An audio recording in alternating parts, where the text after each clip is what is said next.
We're going to hold an emergency update to explain what's going on here in China and all across China.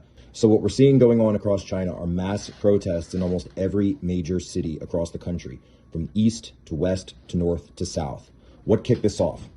Well, you had two situations. First, massive zero COVID lockdowns for the past 3 months across China. Remember, China had been open from the end of 2020 all the way up until the National People's Congress earlier this year, which took place in October, about a month ago. That was the coronation of Xi Jinping as the new preeminent chairman for life of the CCP.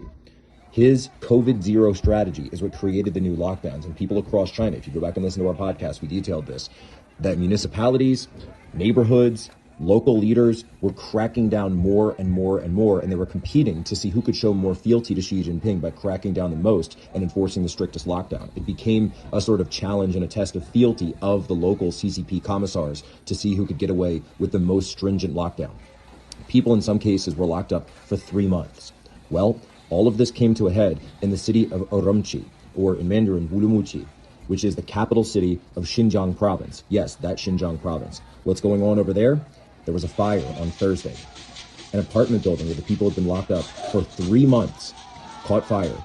Emergency crews couldn't get in, people couldn't get out, and we're hearing that as many as 12 people burned alive.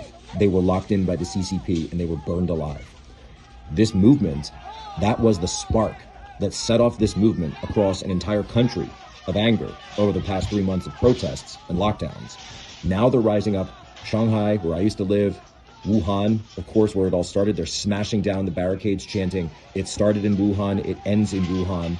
Even in Beijing, at Tsinghua University, one of the most prestigious universities in all of China, the students are rising up there. You're now seeing this in Nanjing. You're seeing it all across the entire country. University students, regular people, people that use the internet, they're all over the place demanding an end to these lockdowns, and in some cases even calling to take down the CCP. They're actually saying the words, take down the CCP, in Mandarin.